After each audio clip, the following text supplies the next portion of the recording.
The wind was slicing through the city like it had something to prove, and I was standing across the street from the Whitlock Hotel, watching my wife kiss another woman on the rooftop terrace. She didn't see me. She didn't even think I might be watching. That was her first mistake. Second, she told me she was going to her sister's birthday dinner. Her sister, by the way, was sitting on my couch feeding my dog rotisserie chicken and asking why Nora wasn't answering her texts. Yeah. This didn't start with a suspicion. It started with a GPS ping. Apple's Find My app glitched and revealed more than it was supposed to. 1 second, her phone was offline. The next, it was hovering over the Whitlock in bold white letters, like fate itself had turned on location services. I wasn't the type to follow someone. I wasn't the type to wait in the shadows like a soap opera husband. But I had nowhere else to go that night. She had already left me emotionally. I just hadn't accepted the memo. So I stood there, hidden behind a florist's van, gripping my phone like it owed me the truth. And that's when I saw them, Nora and a tall woman in a beige trench coat, laughing, holding hands, clinking wine glasses. And then the kiss, slow, familiar, intentional, like it had happened many times before. I didn't cry, I didn't scream, I didn't even blink. I just stood there with a ringing in my ears, like the world had shrunk into one loud, awful frequency. I watched them for maybe 6 minutes, that's all. But it was enough.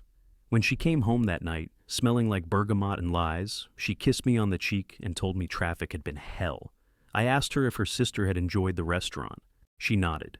Yeah, she said, but the steak was dry. Her sister's a vegetarian. I didn't call her out. Not yet. I just went upstairs, locked the bathroom door, and dry heaved until I couldn't feel my legs. The next morning, I made her breakfast. French toast with extra cinnamon, just how she likes it. She smiled. She still wore her ring. Still texted me memes during lunch. Still said, I love you, like it was scripted. I started collecting things. Details, clues, receipts she didn't know I saw. Screenshots of hotel bookings under her maiden name, an Uber ride from M Lane to our house at 2:17 a.m. I didn't want revenge, not at first. I just wanted to understand how I became invisible to the person who once cried when I gave her a handwritten card. But then, something unexpected happened. I met Lena. Lena was a barista, friendly, inked, fast with jokes. I'd seen her 100 times, but never noticed her. Until one day, I was standing in line, looking at the rooftop photos I'd saved to a private folder. She peeked over and said, Whitlock Hotel? Don't tell me you fell for one of those girls in trench coats. I froze. You've seen her? I asked. Lena laughed. Yeah, her and the brunette. They come in here before their secret rooftop dates. Act like no one notices. That was the moment the numbness cracked. There it was. Confirmation. Not from a screen, not from my paranoia, from someone else. Someone who saw them. Someone who knew. I don't know if you believe in fate or just dumb luck, but later that week I got a message, completely by accident. It was meant for Madison. It came from her wife. Hey, did you ever talk to your friend Nora about the necklace? I think I left it at her place. Her place. Her. Place. I responded, This is Nora's husband. 10 seconds of silence. Then, oh my God. The woman's name was Juliet. And just like that, I had an unexpected ally. Juliet and I talked for hours, exchanged evidence, compared lies. They had started seeing each other last fall. It wasn't just lust. It was coordinated, hidden, built around entire fake narratives. Friends who didn't exist, birthdays that were never celebrated, business trips to nowhere. Juliet said something that stuck with me. They think we're too soft to burn the house down. She was wrong. I wasn't soft. I was waiting. And then we made a plan to confront them, together, in public, where their world looked the most perfect, where they couldn't run. Juliet wasn't who I expected. When we finally met, on a windy Sunday at a lakeside bench just far enough from the city to be invisible, she walked up wearing ripped jeans, leather boots, and a confidence that made me feel like I'd shown up in a bathrobe. She had a folder tucked under her arm, old school style, full of printed screenshots and highlighted messages. She didn't cry, she didn't shake, she didn't ask why. She already knew the why. Madison lies like she breathes, she said. But it's Nora's name I see in half of these receipts. I think you and I deserve front row seats to their little fantasy crashing. I wasn't sure if I was supposed to admire her or fear her. I'd always assumed naively that affairs were spontaneous, sloppy bursts of passion, careless and doomed. But this one, it was organized. It had structure. It had dates. Juliet showed me a shared calendar app they'd been using under the name Studio Hours. Every Thursday night was labeled with a discrete star emoji, and once a month they met at the Study, which was actually the name of a hotel suite they kept, booking under aliases. And here's the detail that nearly made me vomit. I had once paid the deposit for the Study, thinking it was a birthday surprise trip Nora was planning for me. She even made me pack my own bag, then canceled the morning of, saying she had food poisoning. She didn't have food poisoning, she had Madison. So we planned it out, down to the minute. Juliet didn't want to yell. She didn't want a dramatic explosion. She wanted a performance. And I wanted to be heard. I wanted Nora to look me in the eye and realize that everything she'd hidden had already been dug up and aired out. Now, there was an upcoming charity masquerade ball hosted by Madison's company. Black tie, upscale, obnoxious. Both Nora and Madison would be there, under the illusion of networking. Nora had even tried to talk me out of going, said it would be too formal for me, which I guess was code for, don't come, my affair will be there. Juliet got us tickets, through a friend. She said, if they're going to dress up as someone they're not, then let's show up as who we really are. And I didn't say it aloud, but I think that was the first time I finally felt something besides shame. The night of the event, I wore the same suit I got married in. Juliet showed up in a blood-red gown that turned heads when she walked into the lobby. Everyone looked at us like we belonged there, and that was the point. We spotted them almost immediately, Nora in a champagne-colored dress, Madison in a tailored navy tux. They moved like they were untouchable. Madison had her hand gently placed on the small of Nora's back. Nora was laughing like she hadn't a care in the world. Like our shared apartment, our dog, our freaking Christmas stockings didn't even exist. Juliet slipped her arm through mine and whispered, "You ready?" I wasn't, but I nodded. We walked up to them slowly. The kind of slow that makes your heartbeat echo in your ears. Nora turned to look at me, and for one glorious, terrifying second, her entire soul drained from her face. She looked at me like I was a ghost. Then her eyes snapped to Juliet, and that's when everything shattered. "Hi, honey," Juliet said, her voice sweet like poison. "Love the dress. Did I leave my necklace at our hotel room, or did your girlfriend borrow it?" Nora blinked. Madison choked on her champagne. The music kept playing. People kept laughing around us. But in that tiny circle of four, me, Juliet, Nora, and Madison, it was as if the world had gone silent. They were cornered. Out of lies. And now they were going to have to answer for it. Juliet stepped closer, and so did I. She dropped a stack of screenshots onto their table. "Your timeline," she said. "I suggest you study it." I didn't even need to speak. Nora tried to mutter something. "Lowell, I can explain." But I just looked at her. Not with anger, not with rage. Just the tired emptiness of someone who had waited too long to be seen. "I was never the fool," I said. "I was just the distraction." And then I walked away. The best part? The crowd parted like the sea. They all saw. They all knew. And Nora, for the first time since the affair began, she didn't have a script to follow. She was speechless. Exactly how she left me. Nora didn't come home that night. No surprise there. I imagine she stayed at Madison's, or maybe drove around, trying to rewrite the ending of the disaster we'd just dropped into her perfectly curated narrative. But for the first time in months, I slept. Not well, not long, but without the constant static in my chest. I didn't dream about her. I didn't replay the rooftop kiss. I didn't ask myself what I did wrong. The next morning, the silence in our apartment was loud. Her perfume still hung faintly in the hallway. Her coat was gone. So was her toothbrush. But she left behind a note. Not handwritten, no. That would have taken too much effort. It was typed. On one of our old grocery list pads. Like she was giving me instructions for a dinner recipe instead of announcing the implosion of our marriage. "I didn't want to hurt you. I just lost track of myself. We should talk. I owe you that. Please don't do anything drastic. Drastic. Funny how they always worry about your reaction after they've lit the match and burned the whole house down." I didn't respond. Not then. I needed space. And honestly, I wanted to see what she'd do when the silence came from me. But the silence didn't last long. That afternoon, I got a call. Not from Nora, not from Madison, from someone else entirely. It was a man named Marcus Lane. Yep, Madison's older brother. Apparently, he'd found out about the ball, about the scene, through someone who had filmed it on their phone and posted it to a private group chat full of corporate ladder climbers. Nothing viral, thank God, but enough to humiliate both of them. Madison's name was suddenly toxic in the company. Clients were backing away. She'd built a whole brand on trust-based leadership.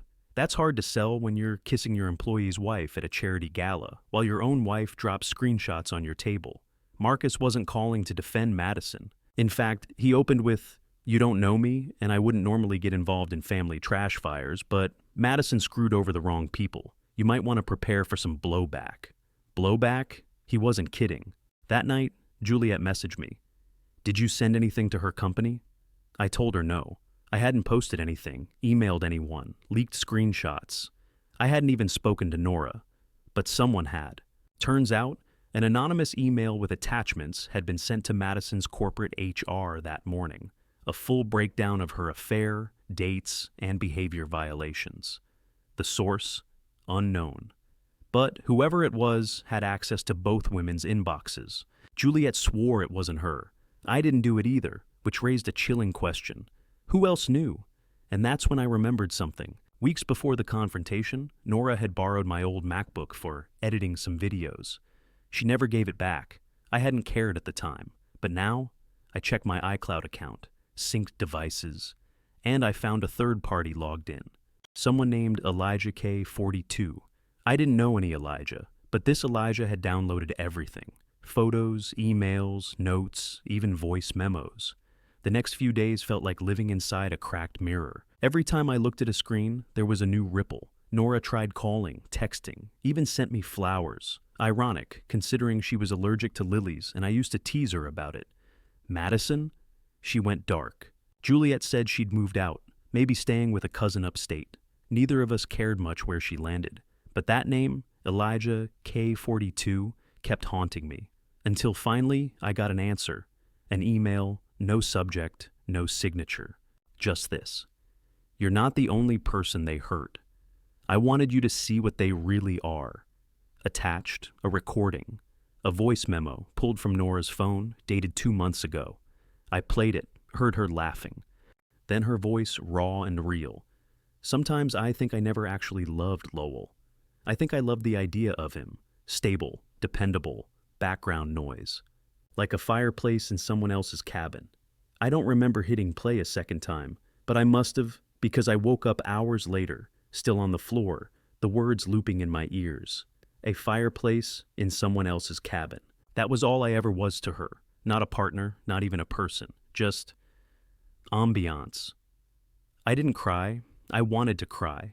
But I felt something worse, something colder, clarity. And I knew this wasn't over. Because if someone like Elijah was out there pulling strings, then Nora and Madison weren't the only ones playing a game. Someone else had joined the table, and I had just been dealt a very, very strange hand. There's a particular kind of rage that doesn't explode. It condenses, it sharpens, it turns cold, calculated, precise. That's the version of me that emerged after I heard that voice memo.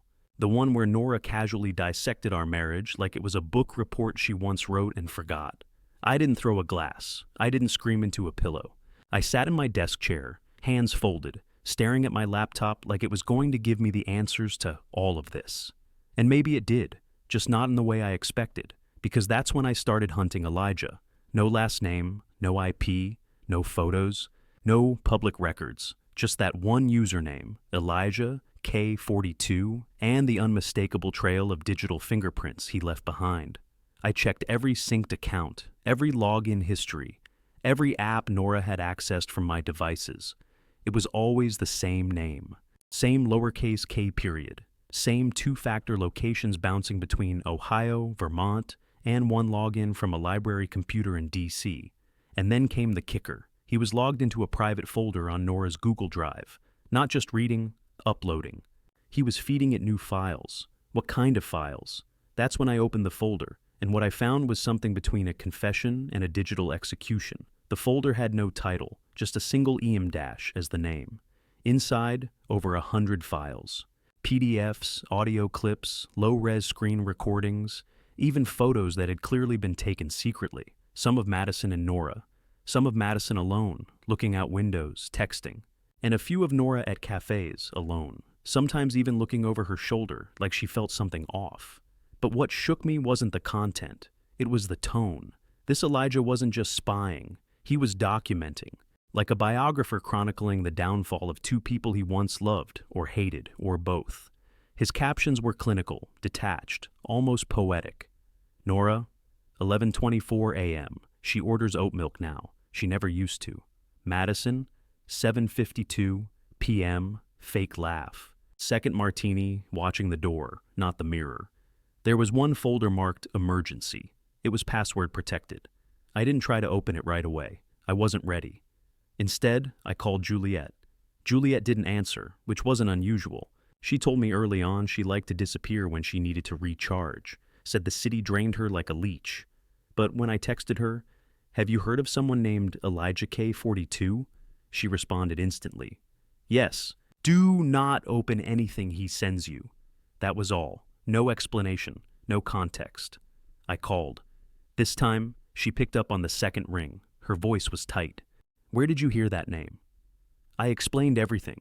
The synced devices, the folder, the files, the photos. Her breath caught when I mentioned the screen recordings. She was silent for a long time. Then finally she said, "Elijah isn't his real name. It's a handle. He used to be Madison's assistant, briefly." "But that's not what he really was," I asked. "What do you mean?" Juliet's voice lowered to a whisper, like she was afraid someone might be listening. "He was a fixer, one of those shadow tech people who helped clean up online messes. He used to track influencers' dirty laundry, delete comments, bury articles, forge metadata. Madison used him once to make an old scandal disappear. Something about falsified campaign results in a brand deal. But he didn't like being cut out. So he went rogue?" Juliet hesitated. "Number? He didn't go rogue. He became obsessed. With her. With Nora. With the way people fake their lives. Why didn't anyone stop him? We tried. He vanished. Then every so often he reappears. Like a virus. You don't see him until the damage is already done." I sat back in my chair, feeling like I was in the wrong story. I had gone from betrayed husband to digital pawn in someone else's game of obsession and manipulation. But I couldn't look away. I had to know what was inside the emergency folder. I don't know why. Maybe I thought it would give me clarity. Maybe I wanted to feel power again. Or maybe, deep down, I hoped it would vindicate me. Prove that Nora and Madison weren't just cheaters, but puppets dancing in someone else's twisted theater. The password, believe it or not, was easy to guess. It was the date of the charity gala, 4/19. I typed it in. The folder opened. There were only 3 files, 1 video, 1 audio recording, 1 Word document titled, "They Were Never in Love with You." I opened the document first. And what I read wasn't about Nora. It wasn't about Madison. It was about me, my routines, my habits, my browser history, my texts to friends, my search queries, my Spotify playlists, all analyzed, all dissected. Every pattern, every insecurity, laid out like an autopsy. Lowell is the type who apologizes in emails he's right about. He doesn't drink enough water. He refreshes his inbox during anxiety spikes. He says no worries when he clearly has many. At the bottom, in bold, he still thinks he was the victim. That's what makes him dangerous. I stared at the screen, mouth dry, heartbeat heavy. I didn't know what the video contained yet. I hadn't even touched the audio, but I could feel it already. I was no longer in control of this story. Someone else had taken the pen. For 37 minutes, I sat frozen in that chair, my hands hovering over the keyboard, the name of the video taunting me like a dare. Proof of loop. That was the file. Just 3 words. It didn't say Nora or Madison. It didn't scream betrayal or confession. It wasn't what I expected. That's what scared me most. I hovered the mouse over the file. Double-clicked. The screen flickered, black for 3 seconds. Then, static. The kind of analog fuzz you'd expect from a forgotten VHS tape pulled out of your childhood basement. And then, the image snapped into clarity. Not a face, not a room, but me. It was a security-style recording of me. Sitting at a cafe I used to go to every Friday morning. Same coat, same chipped travel mug, same seat by the window. I watched myself scroll on my phone, rub my temples, sigh. There was a timestamp in the corner, January 13th, nearly 4 months before I ever suspected anything, before the rooftop, before Juliet, before any of it. Then came another clip. Different location. Me again, this time walking my dog in the park. Same stupid gloves I always wear, earbuds in, humming something under my breath. The angle was too high to be from a regular phone. Drone? Rooftop? I didn't know. I just knew someone had been watching me for longer than I thought. The footage continued, jump cutting through moments that felt random, but weren't. Every single one was a day I'd either fought with Nora or had reason to doubt her. Tiny doubts, things I brushed off. Her late meetings, her coldness, her weirdly distant hugs. Someone had been cataloging my reactions before I even knew I was reacting. And then, somewhere around minute 11, the screen cut to black again. When it faded back in, it was Nora, but not with Madison, with someone else. A man, tall, bearded, dressed too neatly. She was smiling in a way I hadn't seen since our honeymoon. They weren't touching, but they were close. Too close. They leaned into each other like two magnets fighting the urge to collide. There was no timestamp this time, just a single line of text at the bottom of the screen. You're not the beginning. You're the constant. I slammed my laptop shut, not out of anger, but terror. There wasn't just one affair. There wasn't even just two. There was a pattern, a cycle, a loop. I called Juliet immediately. She answered like she'd been waiting for it. You watched it, she said. I told her what I saw. She didn't seem surprised. Madison warned me about it once, she said, back when he first disappeared. She said if Elijah ever came back, it meant he had unfinished business. He doesn't just collect info. He maps behavior. Makes you see things you didn't notice, things you're not ready to know. What does that mean? I asked. Juliet was quiet for a long time. Then finally, I think you were the variable, Lowell. The thing he couldn't explain. The one who didn't cheat. You were the anomaly. So he watched you, waited for you to crack. I didn't respond, because in that moment, I wasn't even sure who I was anymore. I had defined myself by Nora, by being loyal, by being the one who stayed. But now I was learning I had been orbiting a stranger who had multiple secrets, layers, lovers. And all the while, someone else had been writing the footnotes. I needed out. So I did what I hadn't done since the beginning of this mess. I drove to my parents' cabin, 2 hours north, no Wi-Fi, spotty cell signal. It sat at the edge of a frozen lake that always cracked at night, echoing like the sky was splitting in half. I brought nothing but a backpack and the folder Juliet had handed me at the masquerade, the one I never opened. I figured if I was going to unpack everything, it had to be somewhere the past couldn't sneak in through the door. That night, with only the wind and the creaks of old floorboards keeping me company, I opened the folder. Inside were 3 photos. The first was of Madison and Juliet, years ago, still married, still hopeful. The second was of Madison and Nora, in an airport, wearing matching hoodies, no luggage in sight. The third was what made my stomach clench. It was me, standing in a bookstore, staring at a copy of a novel titled The Echo House. I don't remember it being taken. I don't remember being there with Nora. But on the back of the photo, someone had scribbled in red pen, "Every lie has a shape. You just never turned it sideways." I didn't sleep. I sat by the window all night, looking out at the frozen lake, wondering how long I'd been walking through my own life without seeing it. Not just the affair, the theme. Nora didn't fall in love with Madison. She didn't even love the man from the video. She loved removal, the act of disappearing into something new. She loved being seen only by those who didn't know her long enough to realize the mask wasn't her face. And me? I was never her home, just her hiding place. By morning, I'd made a decision. I wasn't going to send the folder to anyone. I wasn't going to blackmail, expose, or threaten. I was done being the reactor, the witness, the prop in someone else's script. I was going to write the ending myself, but not for revenge, for the truth, because Elijah was still out there, watching, and I had a feeling he wasn't finished with me yet. 3 days. That's how long I stayed at the cabin. 3 days without a notification, a call from Nora, or a single mention of Madison or Juliet. No digital intrusions, no whispers through screens, just trees, water, and silence. The kind of silence that turns the volume up on your own thoughts until you can't run from them anymore. I was hoping the quiet would make things clearer. It didn't. It just made the questions louder. I couldn't stop thinking about that photo. Me in the bookstore, looking at the Echo House. A book I didn't remember picking up. The red scrawl on the back haunted me. Every lie has a shape. You just never turned it sideways. I started obsessing over it, turning the sentence over and over in my head like a puzzle piece jammed in the wrong spot. What did it mean? How do you turn a lie sideways? Eventually, I gave in. Drove an hour to the nearest town, found the same bookstore, Rooks and Company, still dusty and underfunded. It smelled like paper and old air conditioning. I asked the clerk if they had the book. She looked at me weird, like she was trying to place my face. "You came in last month, didn't you?" she asked. I lied, said number. But something inside me twitched. She walked to the back and returned with the book. Dusty cover, worn spine. It didn't look like much, but when I opened it, there was a sticky note inside. Pale blue, torn edges. One sentence, scrawled in thin, slanted handwriting. What do you become when you are no longer being betrayed?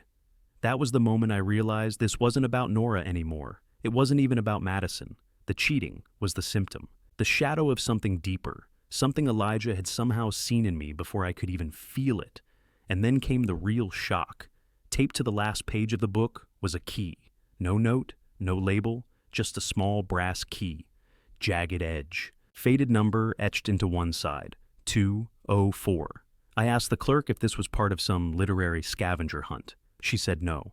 I didn't believe her. I spent the next day calling every storage facility, co-working space, and hotel in a 200-mile radius that might have had a box, locker, or safe deposit with a number 204. Most didn't exist. Some were out of business. One man asked if I was with the insurance company. I said yes. He hung up. But finally, I got a bite. A woman at a long-term storage facility in Hawthorne, an hour north, said she had a unit 204, paid in cash, no contact info. Registered 5 months ago under the name K. Elias. Elijah K. 42. I asked if I could stop by. She said, "Bring ID and a good reason." I lied again, told her I was his cousin, settling an estate. She paused, then said, 1 hour. I made it in 45 minutes. The unit wasn't what I expected. It wasn't a storage locker full of old tech or receipts or hidden drives. It was almost theatrical, like someone had staged it. Inside was a single desk, a chair, a laptop, powered off, and pinned to the wall, dozens of printed screenshots, emails, DMs, photos, and annotations in red ink. Arrows, connections, whole timelines. At the center of it all, a photo of me and Nora from 3 years ago, taken during our trip to Asheville. I remember it clearly. She'd just burned her hand trying to toast a marshmallow over a fire pit, and I kissed her fingers like some sad, romantic fool. But this photo had been marked. Around her face, a circle. Around mine, a triangle. Between us, one word in the margin, rotation. I didn't understand. Until I saw the next wall. It was covered in photos of other couples, at least 12, some straight, some queer, some young, some older, all arranged in rows and columns, with symbols, red strings, arrows, like a crime board in a detective show. But instead of chasing a killer, Elijah was mapping patterns of collapse. In each pairing, one symbol always repeated. The triangle. That was me. I stepped back, dizzy. This wasn't documentation. This was experimentation. Elijah hadn't just been watching. He'd been studying, predicting, modeling. He wasn't obsessed with Madison or Nora. He was obsessed with the shape of betrayal itself, the way certain people cycled through the same emotional routines, the way some of us got chosen over and over to be the one who stayed, who forgave, who bled out in silence. I wasn't special. I wasn't the anomaly. I was part of the formula. And now I was the last one standing. I powered on the laptop, hands shaking. It booted immediately, no password. Desktop completely empty, except for one folder labeled EXFIL1. Inside, video files, dozens, interviews, recordings, mostly Elijah's voice, disguised or distorted. In one clip, I heard him speaking to a woman. Madison, I think. "Do you think she ever loved him?" Madison laughed. "I think she loved what he wasn't." Then another clip, this time, Juliet, you're not going to publish this, right? Elijah, I don't publish. I archive. Eventually, people find it on their own.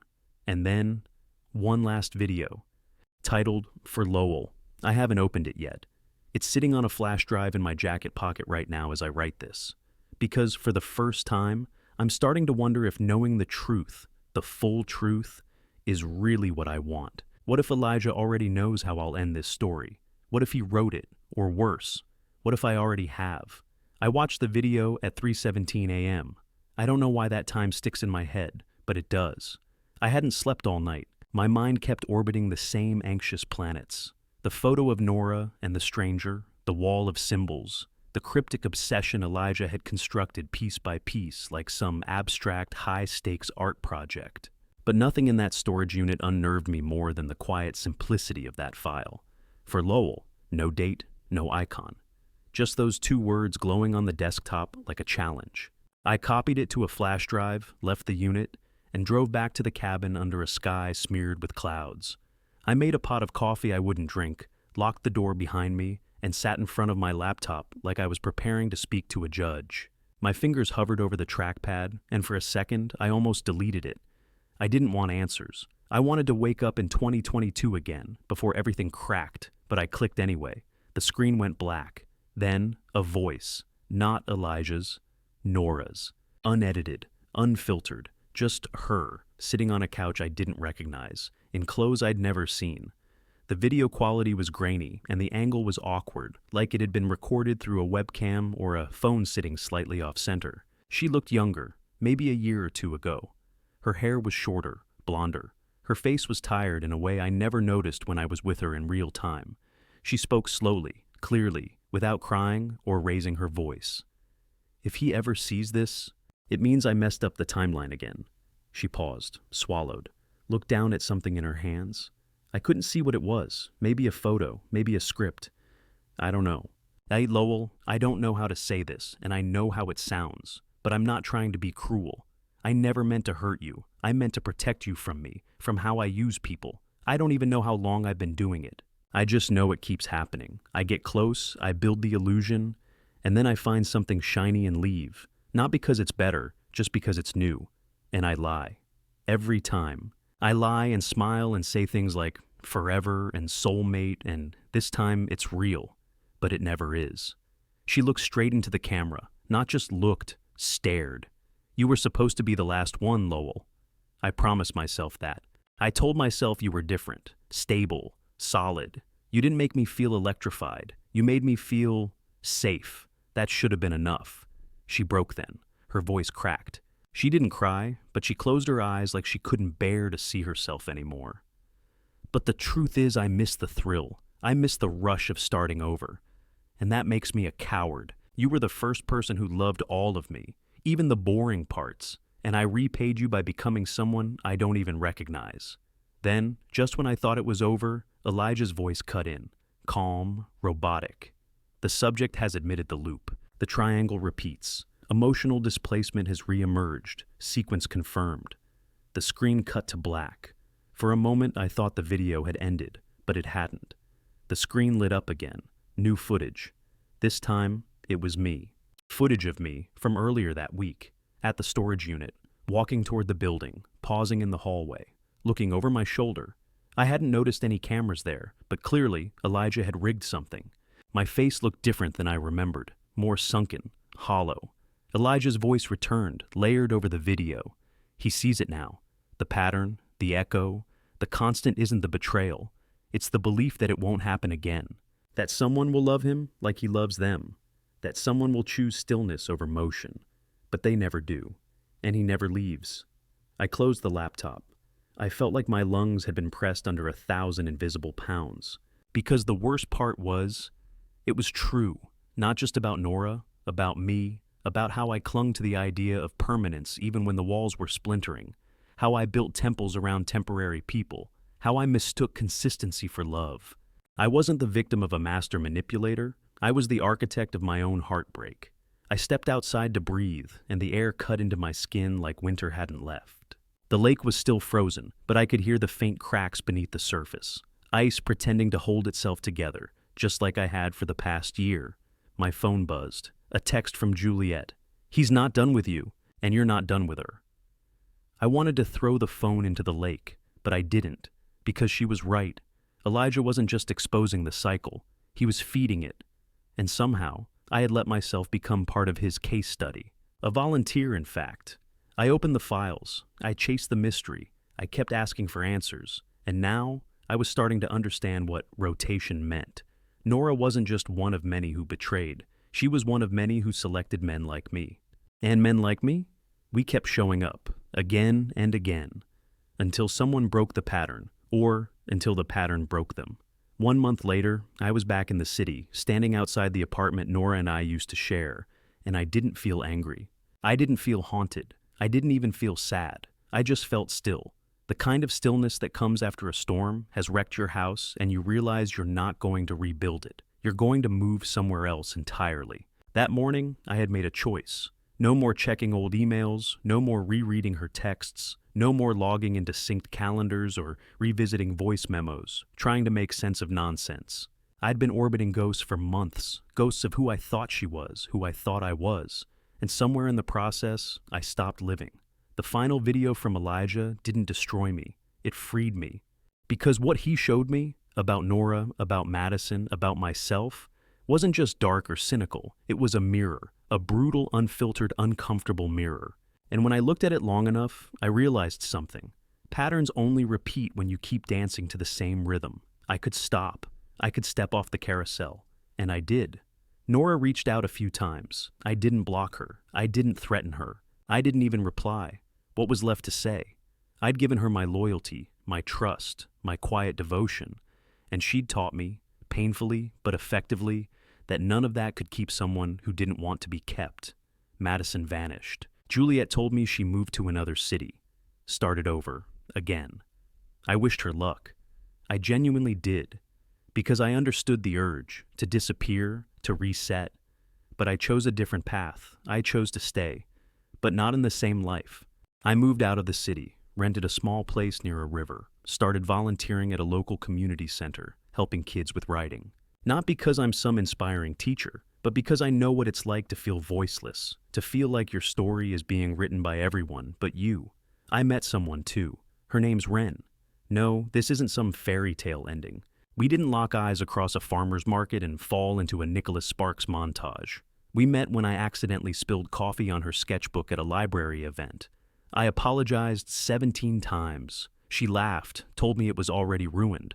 Then she offered me the last chair at the table. And somehow that's what healing looked like. A ruined page, a new seat, no spark, just something real. We talk about things honestly, slowly, without pretending. I told her everything. She didn't flinch. She didn't try to fix me. She just listened. And when I told her about the triangle, that pattern Elijah had carved into all of us, she said something I'll never forget. Maybe you weren't a triangle. Maybe you were just a door waiting to be opened by the right hand. That night, I slept for 10 hours straight. No dreams, just peace. As for Elijah, he never surfaced again. The drive is gone, the folder vanished. The storage unit emptied and re-rented. Maybe he was done. Maybe I wasn't the final chapter, just one of many. But I no longer need to know, because for the first time in a long time, I'm not looking back. I'm not refreshing old wounds. I'm not waiting for an apology or trying to untangle what was never meant to hold. I've stopped asking why she didn't love me the way I loved her. I've stopped thinking of myself as broken. I'm just me now, and that's enough. The pattern ends here, and I'm not stepping back into the loop. Not now, not ever again. Thank you for listening.